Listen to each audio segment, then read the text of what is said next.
జంగ్ తుఫాను ప్రభావంతో గత 2 రోజులుగా కురుస్తున్న భారీ వర్షాలకు అశ్వారావుపేట మండలంలో దెబ్బతిన్న పంట పొలాలను పరిశీలించేందుకు భద్రాద్రి కొత్తగూడెం జిల్లా కలెక్టర్ ప్రియాంక ఆలా మండలంలో పర్యటించారు. భద్రాద్రి కొత్తగూడెం జిల్లా అశ్వారావుపేట మండలంలో తుఫాను ప్రభావంతో గత 2 రోజులుగా ఎడతెరిపి లేకుండా కురుస్తున్న అతి భారీ వర్షాల కారణంగా తీవ్ర స్థాయిలో దెబ్బతిన్న పంట పొలాలను జిల్లా కలెక్టర్ ప్రియాంక ఆలా పరిశీలించారు. ప్రభుత్వ ధాన్యం కొనుగోలు కేంద్రాల వద్ద నీట మునిగిన ధాన్యం రాశాలు కలెక్టర్ పరిశీలించారు. అనంతరం పట్టణంలోని పూర్తి స్థాయిలో నీట మునిగిన గౌడ బజారు ప్రజలతో మాట్లాడి వారి సమస్యలను అడిగి తెలుసుకున్నారు. అశ్వారావుపేట మండలంలోని ఊట్లపల్లి గ్రామంలో గత 2 రోజులుగా కురుస్తున్న వర్షాలకు దెబ్బతిన్న ఇళ్ల వద్దకు చేరుకుని జరిగిన నష్టాన్ని అంచనా వేశారు. అనంతరం కలెక్టర్ మాట్లాడారు.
వేసుకొని మేము నాగే ఉండవాలి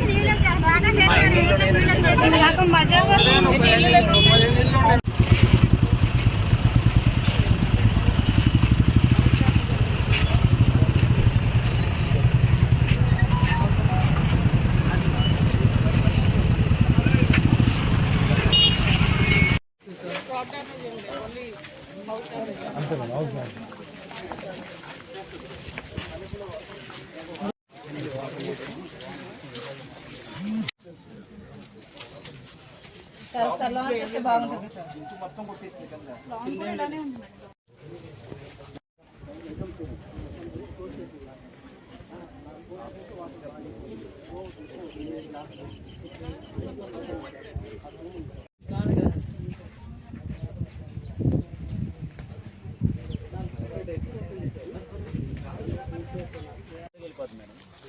అది తీయడం వల్ల వాటర్ ఒక హాఫ్ గంటలో వెళ్ళిపోయిందండి వాటర్ మొత్తం.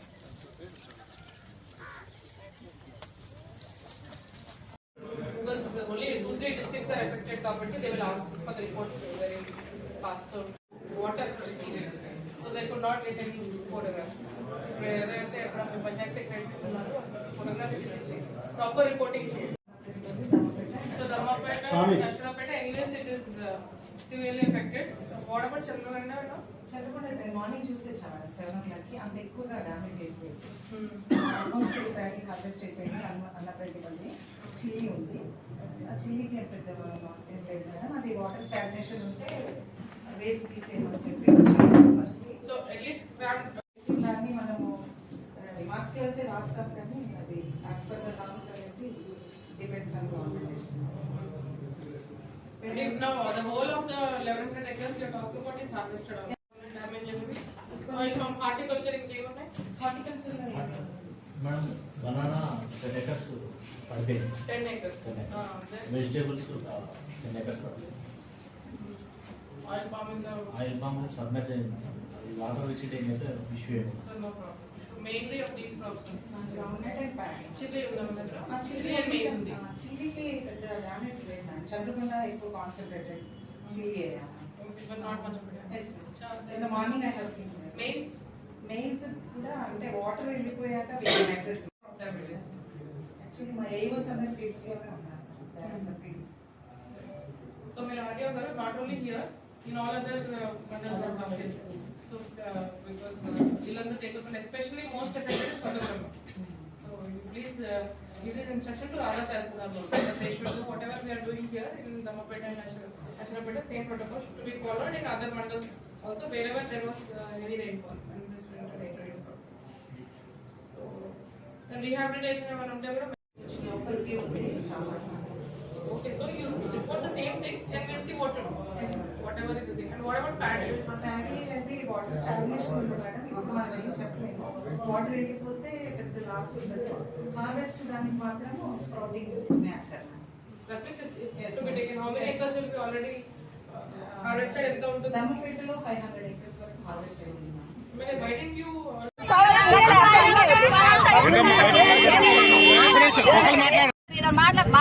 సైక్లోన్ నిషాంగ్ వల్ల ఈరోజు మన జిల్లా డౌన్ చేయండి లోగోలు. కంటిన్యూస్గా రెయిన్ఫాల్ నమోదైంది. Around 25 centimetres. అలాగే అశ్వరపేట దమ్మపేట రీజియన్లో మోహన్ డౌన్ చేయి. రెయిన్ఫాల్ ఉంది. మిగతా మండలాల్లో కూడా జిల్లాలో చూస్తే అరౌండ్ 20 సెంటీమీటర్ రెయిన్ఫాల్ నమోదైంది. సో దాంట్లో భాగంగానే ఈరోజు అశ్వరపేట దమ్మపేటలో ఉన్న విలేజెస్ని విజిట్ చేయడం జరిగింది. ఇక్కడైతే ఈ వర్షం వల్ల మన కాజ్వేస్ కానీ రోడ్స్ ఎక్కడైతే డ్యామేజెస్ ఉన్నాయి, క్రాప్స్ కూడా చాలా డ్యామేజ్ అయి ఉన్నాయి. సో అవన్నీ విజిట్ చేయడానికి ఈరోజు డిస్ట్రిక్ట్ సిబ్బందితోటి ఆఫీసర్స్ తోటి ఈరోజు రావడం జరిగింది. దాంట్లో ఫస్ట్ దమ్మపేట విలేజ్లో ఉన్న సర్ప్లస్ ఛానల్, పేరంటాల చెరువు ఉన్న సర్ప్లస్ ఛానల్ని విజిట్ చేశాము. అక్కడ కొన్ని హౌసెస్ అండ్ రోడ్ డ్యామేజ్ అయింది. సో ఇక్కడ అశ్వరాపేటలో చూస్తే నారంవారిగూడెం కాజ్వే ఉంది. తర్వాత ఊట్లపల్లి విలేజ్లో కూడా కొన్ని హౌస్ డ్యామేజెస్, తర్వాత కొన్ని క్యాటిల్ డ్యామేజెస్ కూడా అయింది. సో దానికోసం ఈరోజు విజిట్ చేసి ఏదైతే డ్యామేజెస్ ఉన్నాయో అవన్నీ రికార్డ్ చేయమని ఆల్రెడీ ఆఫీసర్స్కి ఇన్స్ట్రక్ట్ చేయడం జరిగింది. 2-3 days క్రాప్ డ్యామేజెస్ ఎస్పెషల్లీ మనకి చూసుకుంటే గ్రౌండ్ నట్ అండ్ ప్యాడీ ఎక్కువ నష్టం, తర్వాత మొక్కజొన్న కూడా ఎక్కువ నష్టం జరిగింది. సో అవన్నీ ఎంత క్రాప్ డ్యామేజ్ అయిందో ఇవంతా రికార్డ్ చేస్తారు మా ఏఈఓస్. నెక్స్ట్ 2-3 daysలో ఇది ఒక డీటెయిల్గా రిపోర్ట్ చేసి ఎంతైతే హౌస్ డ్యామేజెస్ కూడా ఉందో ఇవన్నీ డీటెయిల్గా రిపోర్ట్ చేసి గవర్నమెంట్కి పంపిస్తాం. ఎవరు గవర్నమెంట్ టేక్స్ డెసిషన్ మనకి అలా రిలీఫ్ మెజర్స్ మనకి అందజేస్తాం. Thank you.